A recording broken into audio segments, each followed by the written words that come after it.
مسلمان کی حقیقی احساس توحید اور ختم نبوت کے عقیدے پر ہے۔ انسان کی سب سے بڑی خوبی دوسروں کے ساتھ بھلائی کرنا ہے، انہیں برباد کرنا نہیں۔ اپنی خامیوں کا ذکر سب کے سامنے کرنا کم ظرفی کی نشانی ہے۔ جو لوگ دوسروں کی خوشی میں خوش ہوتے ہیں، ان کی خوشی میں کبھی کمی نہیں آتی۔ عقل مند اور بیوقوف میں کچھ نہ کچھ عیب ضرور ہوتا ہے۔ عقل مند اپنے عیب خود دیکھ لیتا ہے اور بیوقوفوں کا عیب دنیا دیکھتی ہے۔ وہ شخص اپنی زندگی کبھی نہیں ہارتا جس کو برداشت کا فن آتا ہو۔ اپنے الفاظ کے غلام بننے سے بہتر ہے اپنی خاموشی کے حکمران بنو۔ جو انسان تم پر غصہ کرے اور تم سے تعلق بھی ختم نہ کرے تو یاد رکھو وہ تمہارے برے وقت کا سب سے اچھا ساتھی ہے۔ اپنوں سے ایسی لڑائی نہ لڑیں کہ لڑائی تو جیت جائیں مگر اپنوں کو ہار جائیں۔ جو شخص اپنی قدر خود نہیں کرتا، کوئی دوسرا شخص اس کی قدر نہیں کرتا۔ جب لوگ غصے میں ہوں تو ان کی بات غور سے سنیں، کیونکہ اصل حقیقت تب ہی سامنے آتی ہے۔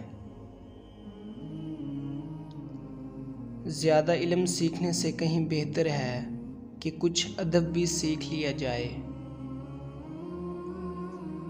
لوگوں کا اپنے منہ پر تعریف کرنے کا مقصد آپ کو استعمال کرنا ہوتا ہے۔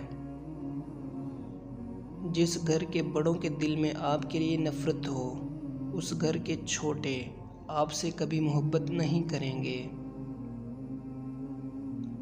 فراموش کرنے والے خوش قسمت ہوتے ہیں کیونکہ وہ اپنی غلطیوں پر قابو پا لیتے ہیں۔ زندگی تب خوبصورت لگتی ہے جب کسی کے چہرے پر مسکراہٹ ہو اور اس مسکراہٹ کی وجہ آپ ہوں۔ انسانیت وہ چیز ہے جو دشمن کو بھی سہارا دینے پر مجبور کرتی ہے، اور احساس وہ چیز ہے جس میں غیروں کا دکھ بھی آپ کو اپنا لگتا ہے۔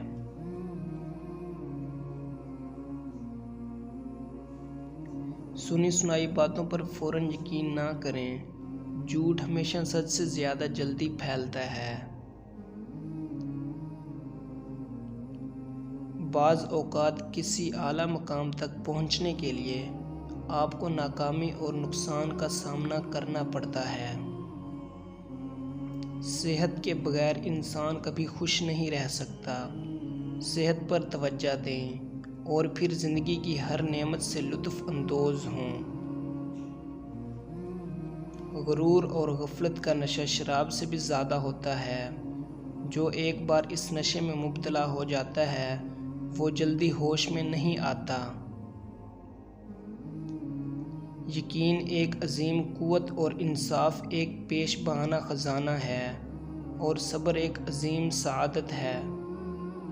عشق رسول صلی اللہ علیہ وآلہ وسلم دین بھی ہے اور دنیا بھی۔ اس کے بغیر انسان نہ دین کا رہتا ہے اور نہ دنیا کا۔